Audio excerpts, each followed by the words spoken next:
right, should be live. Yeah, we're good. Just pull it up over here too. Just pull up Instagram so I can get questions. Okay, yep. All right. Wholesale Wednesday. Another one. Wholesale Wednesday. Where'd that saying come from again? I made that up, didn't I?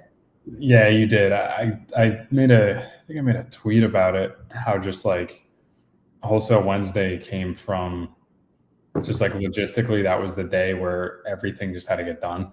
And so you like, I think originally you kind of like hyped yourself up for it, where it was like you go into Wednesday and you're like, I know I'm working, 12, 13 hours today. Like I gotta get hyped. So Yeah. I think the name just stuck. I feel like it's kind of like a, jingle. Well, that's the thing. It's like in the early stages, it was 15-hour days. Well, because you're doing everything. I mean, it's like there's a point at which you can outsource, but everything that you outsource has to be funded somehow. So if you're not making any money to begin with on your products, then it's hard to outsource stuff, So you got to wear a lot of hats at the beginning, which I feel like a lot of people do. And as you grow, you can outsource more stuff. And obviously then you just focus and reallocate your time on the stuff that more, higher level tasks, but it's a lot. Yeah. So. Especially wholesale, it's like, I don't sugarcoat it either. Wholesale is so time consuming in the beginning. Like if as you're time consuming now. Yeah, I know, really time consuming now, right? But yeah, it's worse in the beginning because you have you're not seeing the results right away, Yeah. Yeah. I mean, it's also like the flip side of it is if you want to continue to grow and just increase the size of the business, then it's time consuming. I mean, there's realistically, you can stop at a certain point and maintain the size, assuming you're not losing all of your accounts, right? Which hopefully you're not. But assuming that you want to stay the same size, like you can just ride the wave. But if you want to continue to grow the business, you have to continue to add accounts. And so the workload in that sense never stops. Yeah, exactly. No, and that's the thing. It's like,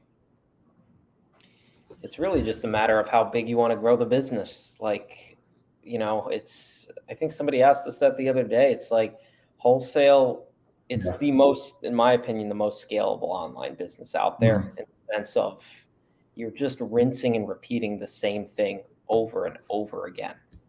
It's like, and when you get a pitch down, or I feel like some people, they find their way in certain aspects, right?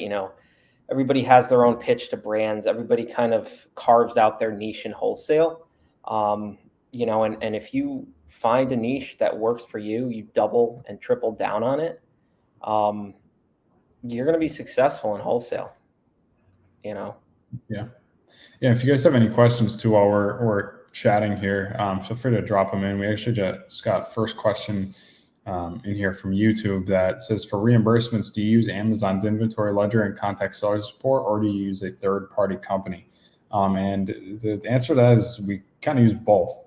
There's certain things that companies are great at that maybe you might not be so good at, or someone on your team might not be so good at, as far as like, we were talking the other day, Brad and I, we have a shipment that's accounted and confirmed shipment that's worth thousands of dollars that Amazon just says they never received.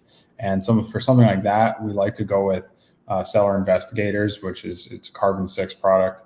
Really good. They take a percentage, and then they're pretty good about getting your stuff back. But if it's just regular reimbursement where you have a discrepancy between the products that were the products that were sent in versus the products Amazon received, then you could probably just do that yourself. It's fairly easy as long as you have invoices, which you should if you're selling wholesale. Yeah. It's 2 lines of defense, because it's which cheaper. Is how most things are. Yeah, because it's cheaper for us. I was looking at this the other day. Like, it's way cheaper for us to pay a VA in-house to be reconciling the ones that just require an invoice uploading versus giving away 20-30% to the service company. But there's plenty of shipments that Amazon says, counted and confirmed, or they just won't give the funds back, or they won't find the product. In those cases, that's where we look to a company like Seller Investigators, because without them, it's basically a full loss. Yeah, exactly. So case by case, but use both. I mean, like Brad said, 2 lines of defense, I think, is the best. But for most things on Amazon, it's like if the first solution doesn't work, there's usually another solution that you can come up with. Right. Yeah, and if you guys are watching on YouTube, just hit that like button. It really helps out the videos and the algorithm. And if you guys have any questions at all, keep firing them away. I could pull up Smart Scout on my end. We'll dive into a little bit of that.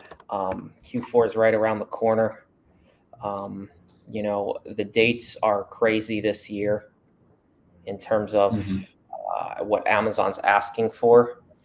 They want, and I didn't know this earlier in the year, but they want a date of October 19th instead of November 1st for Black Friday in order to be Prime eligible for Black Friday, right? Yeah. And you think about it, we have orders that are going to be shipping end of September, first week of October, and it's like, you're getting real dicey with the check-in times. Right.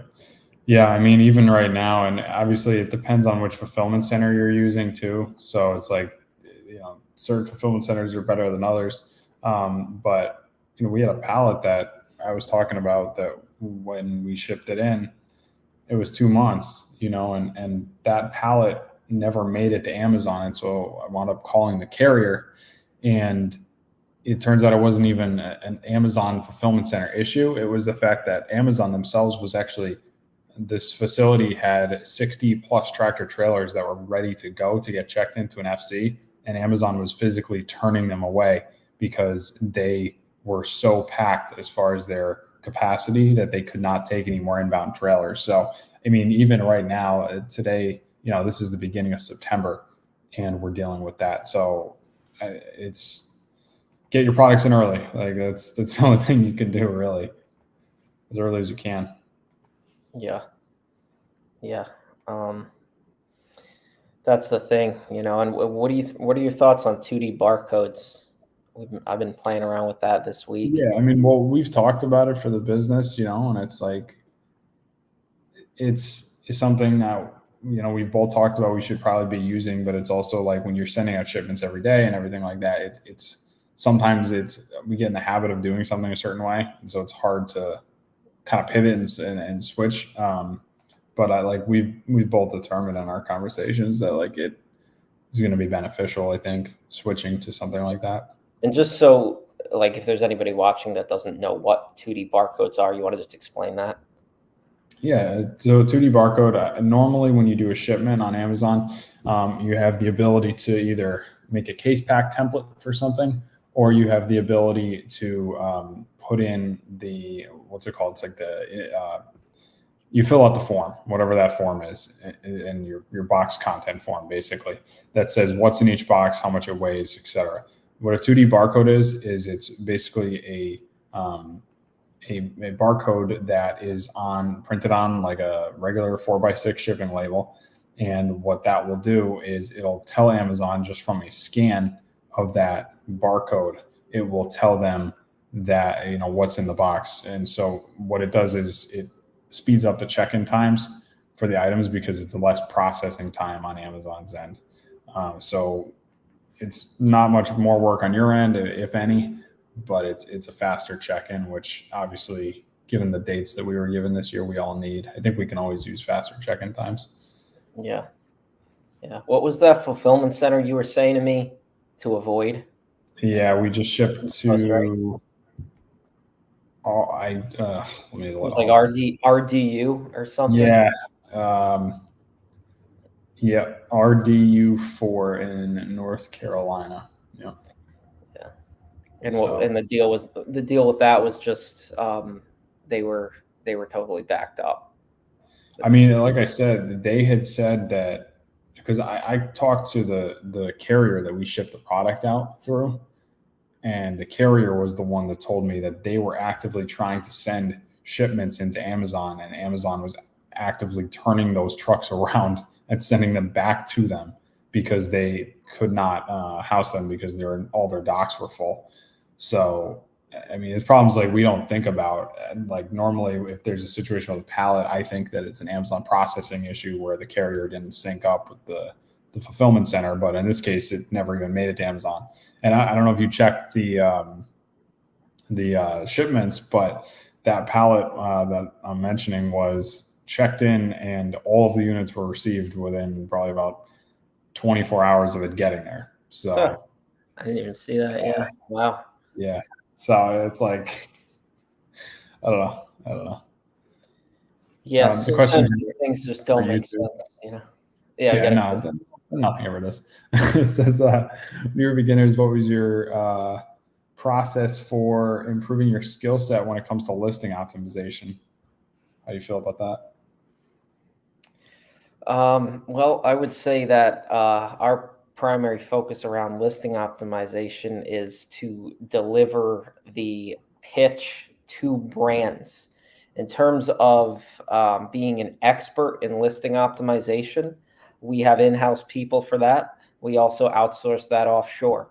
We are not experts in the back end of listing optimization. We understand it. We know how to deliver it to brands in order to convert brand direct wholesale accounts. So we can speak on all the topics of listing optimization because we have an understanding of it. But in terms of executing and doing the listing optimization, aside from what the content that you do for some brands, we don't really do much of that. Would you? I mean, Yeah, it depends. I mean, if we need something in like a crunch, I'll do it. But yeah, exactly what Brad said. It's like your expertise should be in what's going to drive your net profit. And you learning listing optimization is not going to drive your net profit. What's going to drive your net profit is your sales skills and your ability to pitch brands and distributors on the phone. And you have to have an oversight of everything, but that doesn't mean that you have to know how to do every aspect of it. So if we can have a better return on our investment for our time to outsource something like that, then we'll do it. But you have to understand the concepts and learn that. yeah. So in terms of understanding those concepts in order to give the delivery, um, doing the task yourself is good. Um, you can also learn. I mean, there's tons of videos and articles and blogs. Brandon, you still with us? I think he's out.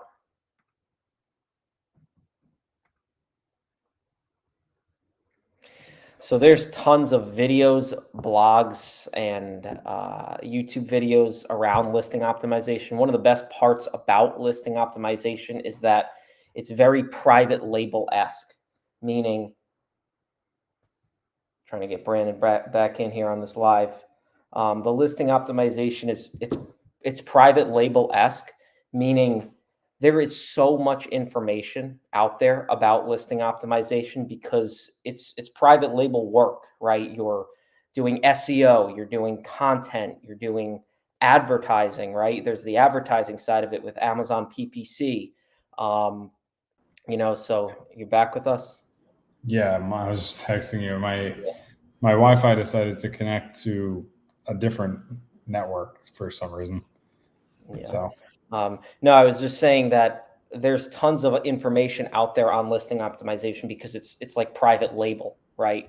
Because if you create a brand and you build a product and market that product, you need to know and understand listing optimization. So don't be afraid to read blog posts, to watch YouTube videos, giving you in-depth understanding of SEO and content and how to upload those things into Amazon. But at the end of the day, when it comes to wholesale, specifically brand direct wholesale, it's really all about growing your wholesale accounts, which, like Brandon said, is the main and primary revenue driver.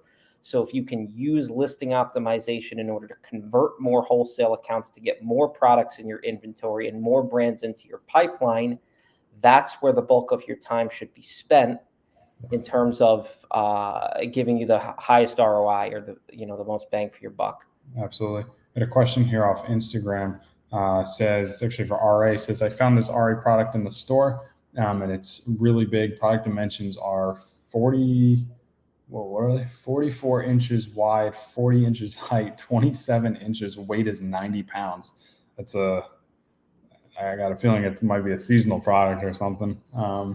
Says trying to FBM it, but not sure if it's over the size or weight requirement for FBM. Any insight on this? You've shipped a lot of gigantic items in the past. I've kind of stayed away from that. Sorry, what was the item weight and dimensions? I didn't. The weight's 90 pounds, so I believe that's under. I believe UPS is 100-pound weight, right?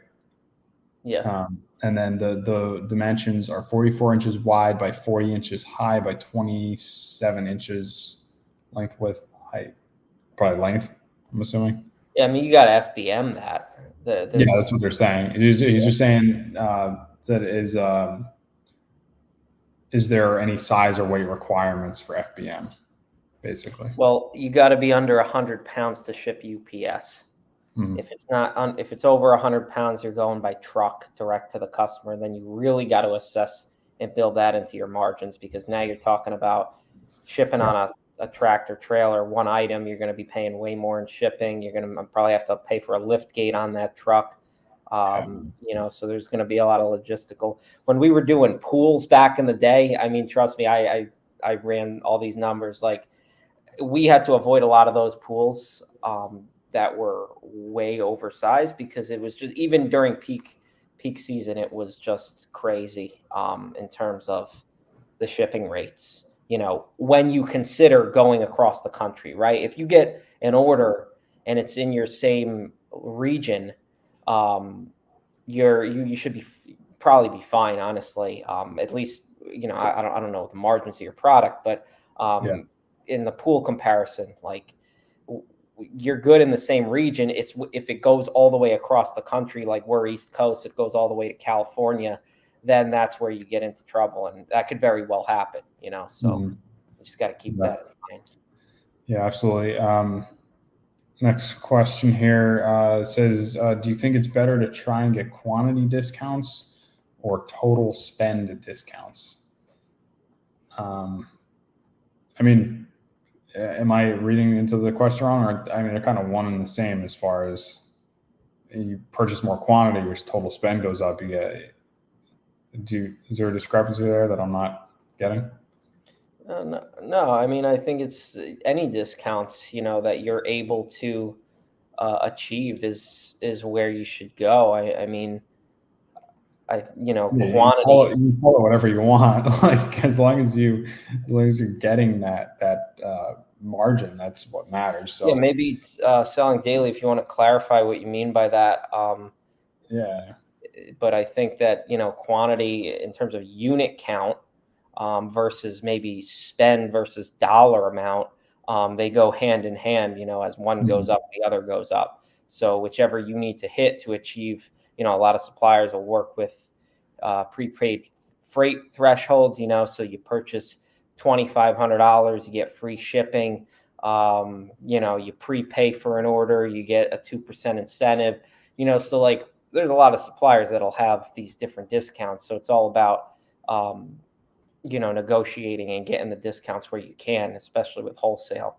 You got to communicate it with your supplier to see what they're willing to give and work with. It's like, if a supplier, certain ones are more likely to, give a quantity discount on units purchased versus some are focused on total amount, some are pre-bought. Like, there's tons of different things. So just communicate with your supplier. As long as you have a good relationship with them. I mean, I definitely don't recommend going into a relationship with a supplier and just immediately asking for discounts before you've bought anything or, provide any value to them, because suppliers and brands don't like that. I mean, they tell us when we work with them for a while, they say everyone just asks us for a discount, and doesn't provide us anything. So wouldn't recommend it out of the gate. Yeah, and that's very applicable, like with distributors, because you're working distributors. It's all about volume and buying more than somebody else to get better costs.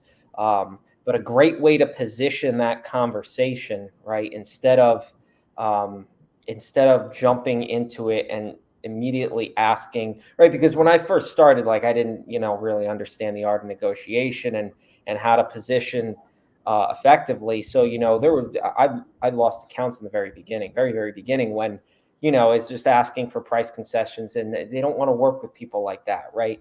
So Right. you show a commitment, right? You place an order. Maybe you're not making a ton of money on that order, and you build that relationship up so you can position the conversation something like, what quantity do we have to buy in order to be here? And don't be afraid to show them the revenue calculator, show them the margin you're making, and be like, this is where we want to be, this is how we want to take this into a long-term relationship. Mhm. Here's where we need to be in order to be purchasing $10,000 a month from you, right? And that's a lot more convicting than just asking for discounts on the Yeah, product. and an incentive on that end too is to say, the more that we can make, the more we're incentivized to, if we're profitably selling the product, the more we're incentivized to reinvest back into the brand and to increase your sales. Because the more money, the more sales that happen, the more money we make. If they're losing money and all sellers are losing money, that's a strategic way to position yourself to say, hey, we want to increase sales. And if we increase sales, we'll make more money. Where do we need to be at margin wise to make that happen? Yeah. Exactly. Yeah, and there's a follow up on that Instagram question with the FBM order. You can't set it for the state. You have to be able to ship to all the states in the U.S. with the exception of Alaska and Hawaii. Yeah. So it's the lower 50 or lower 48, sorry. The lower 50. Yeah. The other two.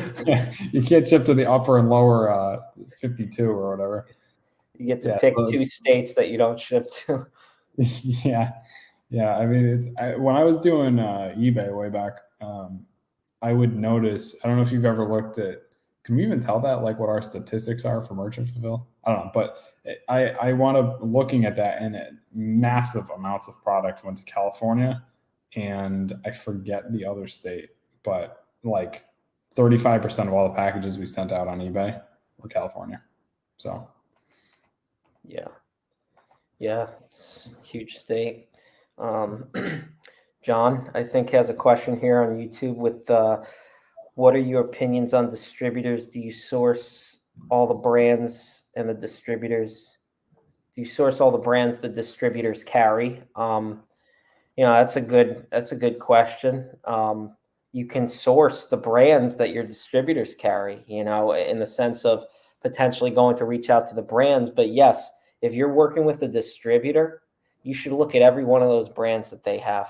A lot of mhm. times we'll go to a distributor for one brand and end up buying another brand. Yeah, literally had a call like that today where it was pet products. We were interested in one product, and I called the number up on the spreadsheet, and it went to something that didn't look like the brand. Talked to them, said, "Are you a distributor?" They said, "Yes." I said, "Are you authorized?" "Yes." "Can you provide us manufacturing invoices if needed, or letters of authorization?" They said, "Yes." I said, "Okay, everything checks out."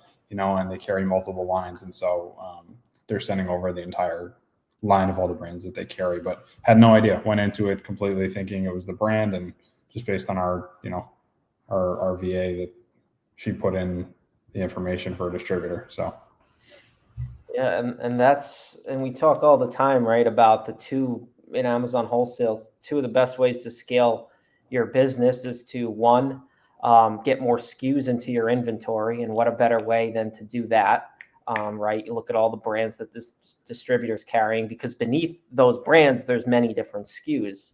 yeah. And the second way is to increase your average selling price, right? There's other ways to scale, of course, but those are the two very effective ways to scale your business. Increase your ASP, average selling price, like substantially. I'm not talking like $2, $5 increases. I'm talking like 20, $30, $40, $50 increases to really see top line revenue growth. Of course, we're assuming you're making money on all those items. But if you can increase your ASP and simultaneously increase the SKUs that are getting added to your inventory, assumption is everything's profitable. You could really grow fast, Yeah. The follow-up question here, which is actually, I was talking to a brand about this today, is the factors that dictate making changes to a listing if you don't have the brand registry, which I don't know about you, but the catalog element of Amazon and the catalog team is probably my least favorite thing to deal with. Yeah. Yeah, it's a pain. And I mean, it's very difficult.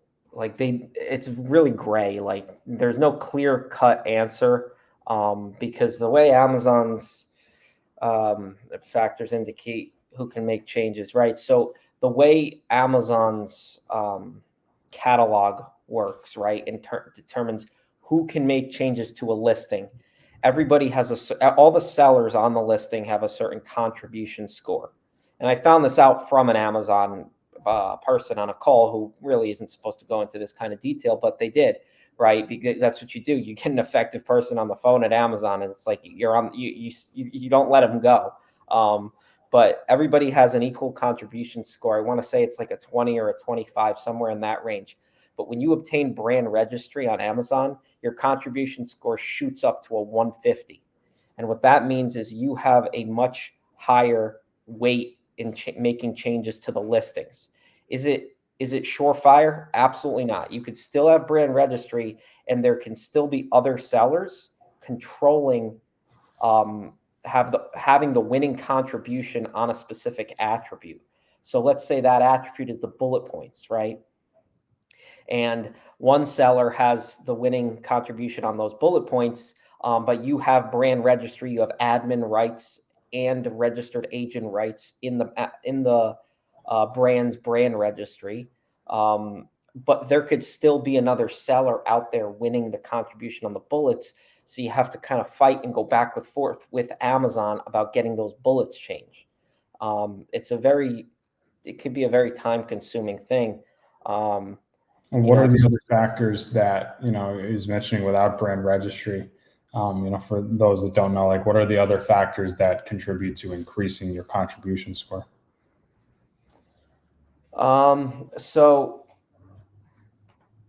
it's gray. Like we don't necessarily know. But there are, you can, if you, the longer you've been selling a product, right? If I was selling the product, for 2 years, and somebody else jumps on the listing, real recently, I'm probably winning the contribution over him. So the more sales that I have garnered on that particular listing, the health of my account, right? If the Amazon selling account is in very good standing, you're more likely to win. But again, it's like the buy box algorithm. We don't totally know, but we know it way better than who's going to control listing changes. I know what I was told. I think we had this, I don't know if I had this discussion with you or not, but when you get those, sellers will get those things in their email that says, hey, a buyer has a question. Oh, yeah. I forgot about that one. Yeah, that's one. That's the answer I was fishing for when I asked you. Yeah, that's right. Contributing is called a contribution score, right? So contributing to the listing in ways such as answering questions, being there for buyers. Amazon is customer driven 110%.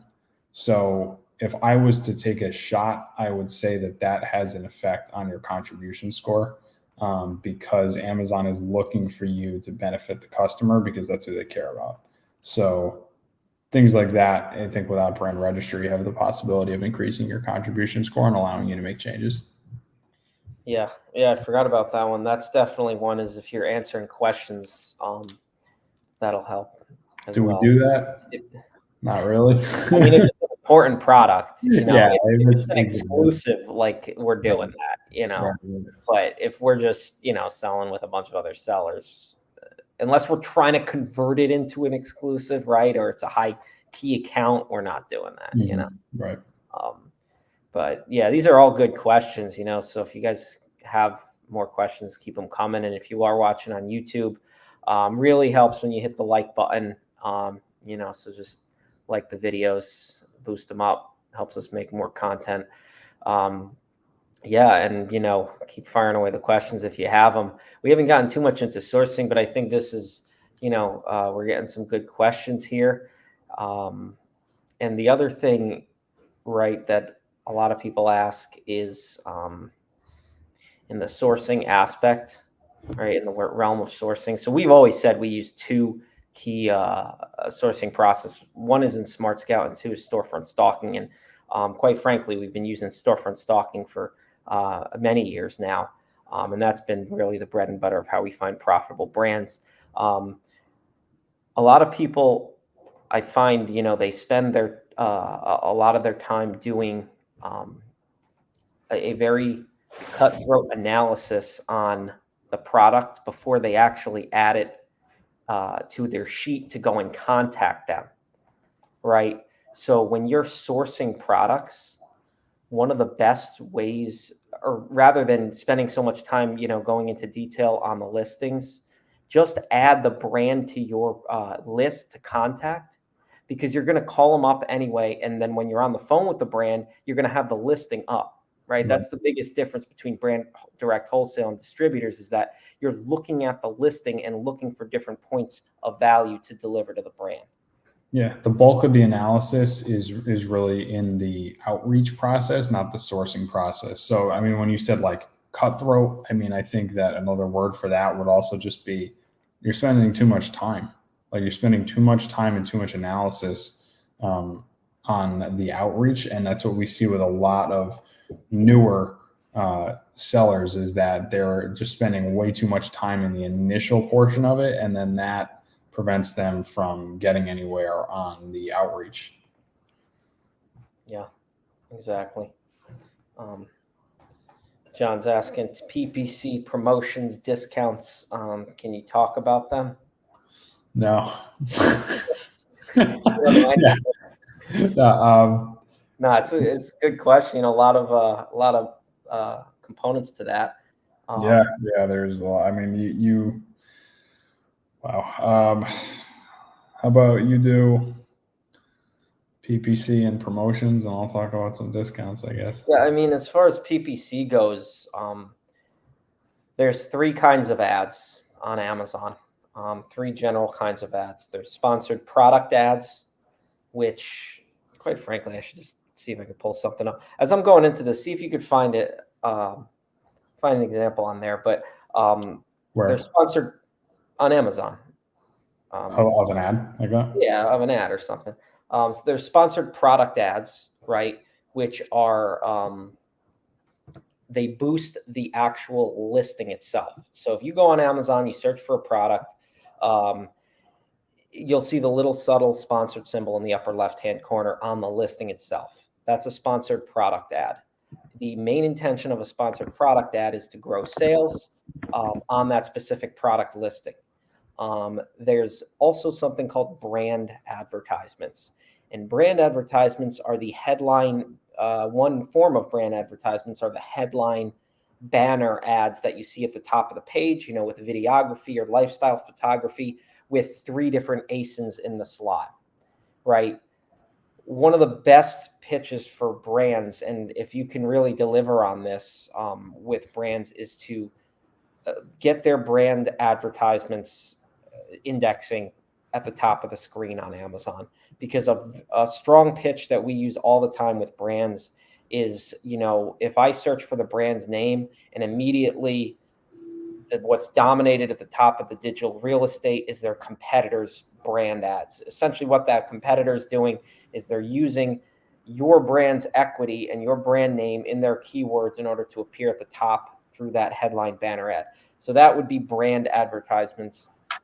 And then there's something called sponsored product ads, which with sponsored product ads, there's different kinds, of course, but one of the most common is if you're on a listing for your brand and you scroll down to the related products section or the 4 stars and above section, or somewhere next to or underneath the buy box or underneath the bullet points, add. And the question is, right, and you know that because it says sponsored and it's a different product. The question is, are those ads for other products by your brand, or are they for competitors, or even worse, are they for knockoffs, right? Because if they're for competitors or knockoffs, that's a great pitch to the brand to explain to them, hey, this is what's happening on Amazon. Your competitors, and even worse, knockoffs are polluting your pages with their advertisements. Here's what I'm going to do. I'm going to actually run ads for your other products, which does not only defend your brand from all of these different competitors, right? But it actually drives incremental business to your company because we're increasing sales on those other SKUs, which perhaps might not be as good sellers as the main product that's on there. So 3 kinds of ads. That's basically how we pitch it to brands. And if you go on Amazon and you do a search, you could really easily see it. You can literally search for anything, and there's probably a headline banner ad at the top. Yeah, I was just going to say I'm pulling up something here. I mean, if you want to send me a link or something, I could share the screen. But promotions, promotions and discounts. I mean, like coupons, I'm assuming you mean. That's, all good stuff to do if your margins are built in. The nice part about coupons is that you get that green tag on the listing. And we were having a conversation about this, weren't we? Where the percentage of customers that click the coupon don't actually end up checking out with it. Yeah, I just sent you a link to just like in the private chat here to those, what's it called, those ice drinks or whatever. There's a headline banner ad at the top. Yeah. Remember when we were having that conversation about the yeah, so you were the one that told me that. Yeah. So coupons, we we got a this is actually from watching a video of someone who's really an expert in the PPC realm. But as far as coupons go, what a coupon is on Amazon, you will pay a fee, and then per conversion. So every time someone uses your coupon, they will charge you a fee, and then the person will also get a percentage discount on the product that they are buying. Now, the thing is, there's a difference between someone that clicks on the coupon and someone that converts and actually checks out with the product. And so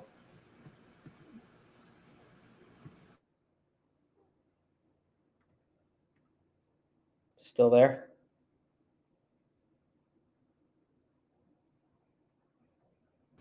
Is there it is. We good? Yeah, you were. What we've seen is, is it just me? It's like I keep connecting to you. It's always me.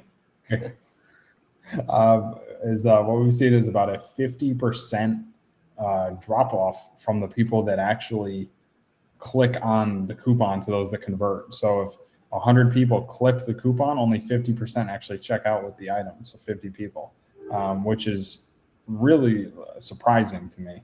I would think if you clicked on it, you would convert immediately, but so you're not necessarily paying for that fee every single time. Yeah, no, it's interesting, and it's a great way to increase your sales and increase your profit. Because the customer, a lot of customers are actually not finishing out the sale with that coupon. Yeah. Actually, I have in here through Instagram, question says, can you please tell us about the issue of saying like your account is not qualified? I'm assuming that's referring to gating. Is that how you interpret that? They'd have to clarify that. I mean, that can mean a lot of things, Yeah, I'm going to go off of the fact of your account does not qualify as far as the product gating. And in that case, it's just you're going to be looking at a official invoice, or if you're doing RA, you can get away with some receipts, but or store receipts from purchasing online or something like that. You just have to, if it's your invoice that you're submitting, you have to make sure that it has the company banner. It has to have your information. It has to have all of that type of stuff, as well as the purchase of as many units as Amazon wants you to buy. I know it used to be 10. I know sometimes it is more now, I've been seeing. And just make sure that you resubmit, because a lot of times Amazon, no one even looks at that. It's just an automated thing. And so when in doubt, resubmit the invoice. Follow-up question here from someone else says, do you have to be a brand to be able to buy from distributors? You don't have to be a brand at all. We don't, other than private label stuff, we don't own brands for the most part. We are just a seller, and we're providing value to the brands we work with. And then if it's a distributor that we're working with, we're working on more of a transactional and monetary basis with them, but you just have to be a legitimate seller. And you don't need to own a brand or do anything like that. Yeah. They'll ask for, EIN, resale permit. So those basic things in wholesale, like if you're starting wholesale from scratch, you need a business EIN and you need a resale permit. Business EIN is a employer identification number, recognizes you with the federal government as a legitimate business, and a resale permit or tax exempt permit or sales and use tax permit, whatever it's called, depending on the state that you're in, is going to, one, allow you to purchase goods tax exempt from your supplier, and it's going to provide you with the legitimacy to open that account with them. Third added bonus is what you should definitely have too, which is a business email domain. So instead of having a hockey player 1234 at yahoo.com, I think it was 123. I think that was my original. Yeah. Hockey player 123. So unless you want I feel like I got that from like a Gary V sort of video or something where he was talking about something like that. I can't remember. Yeah, it might have been. Sounds like something he'd say. In his high ass voice. Yeah. And so you want to have either your name at the company domain, sales at the company domain, info at whatever it is, right? Yeah. So those three things. Legitimacy, What was that? Just proving legitimacy, which is, again, it's like why we say we're looking to stock and ship products, because in a lot of cases that provides legitimacy as well. Yeah. And you really just need those three things in wholesale. Like you need that, and you need access to a phone and internet, right? And then you can do wholesale. You are literally qualified to do wholesale, right? It's another thing to close the accounts. That requires, skill and learning over time. But you can start a wholesale business with those three things, of course, in your Amazon account. And John had a follow-up question here on the PPC, I think. Does it affect buy box win percentage? Well, promotions and discounts, if you're lowering your price, will give you the buy box, right? If you have a reduction in price, it'll give you the buy box. As far as PPC goes, this is kind of a nuanced thing, but for sponsored product ads, you need to have the buy box in order for your ad to be running. For brand ads, for the headline banner ads that we were talking about, and for the sponsored display ads, right, where you're running your ads on competitors' listings, you don't need to have the buy box, right? And we have worked with multiple different brands where we're actually running ads, brand ads, and other sellers are in the buy box because we're moving towards an exclusive, right? So you don't need the buy box to run those brand ads if you just want to show the brand, hey, here's what we can do. But you do need the buy box in order for your sponsored product ads to run. Yeah, and you won't be charged unless you're in the buy box for those sponsored product ads.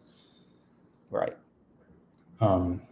and then follow up question here on YouTube as well. We kind of touched on this a little bit earlier, but versus in-house employees or outsourcing for optimizing listings. And you said we do a little bit of both. Depends on the caliber of the account, how fast we need it. It's great if you have someone in-house that's trained on that stuff. But it's more important to understand the concept of how to pitch it to a brand. If you're the owner of the business, and if not, you can always, like we said, outsource it on something like Fiverr or something like that. It's a really effective method that doesn't require you to learn how to become a graphic designer. So, yeah. Yeah, if you guys have any last minute questions here, throw them in the chat. We'll probably be closing this out here in a couple of minutes. As always, if you have any questions in the future, drop a comment on any of the videos. On Instagram, we're doing Ask Us a Question. So swipe up and, we'll answer the question there. We go live every Wednesday, 7 o'clock, Q&A. And this time was a full Q&A, but usually we do wholesale sourcing, where we are actually diving into our exact processes for how we find profitable brands to work with. Looks like we got a... And yes, to answer to that question, have you found pretty good people on Fiverr when it comes to that? Absolutely. There's a lot of talent on websites like that you can find to do things more effectively than you or I could probably do them when it comes to certain niches. So definitely don't discount websites like Fiverr. Yeah. It's amazing what these guys can do on Fiverr. Some of them, they're like experts, and I think some of them are probably ex-Amazon employees. They just know their stuff. I've literally done a brand. I told you about this. I did a brand call with a guy from Fiverr because the brand wanted to know how to do the task. And I made like this was a couple of years ago. I made like the Fiverr guy was like our in-house employee, and I paid him for the call, but the guy, he was a wizard. He did it all on the call. Done. Boom. It's good stuff out there. I don't know if I knew that. That's all right. I'll tell you 2 years later. Yeah, I was gonna say. I forgot about it, if I did, but that's funny. It just goes to show you, though, it's like sometimes you got to get creative. You really just have to get creative, and that, I think, is a great note to end the live on, which is that sometimes the best solutions, I think, are not ones that you would expect, but at the end of the day, you have to figure out a way to make it work, and that just comes with persistence of doing the same thing over and over again and just figuring it out and sticking to it. Exactly. Creativity wins. The guy that is creative, the guy that is innovative and savvy is going to be the one that succeeds, in Amazon wholesale, brand direct wholesale, distributor, whatever model you're doing within wholesale. Like, it's all about creativity and getting, pivoting and being strategic. So we'll leave it on that. If you guys are watching on YouTube, make sure to like the video. Really helps out the videos. Dropping videos every single Thursday and Sunday. So we got a nice video coming out tomorrow. We're doing 2 videos a week now. And if you guys aren't following us on all channels, Operation AMZ. And we'll see you next time. See you next time, guys. Thanks for tuning in.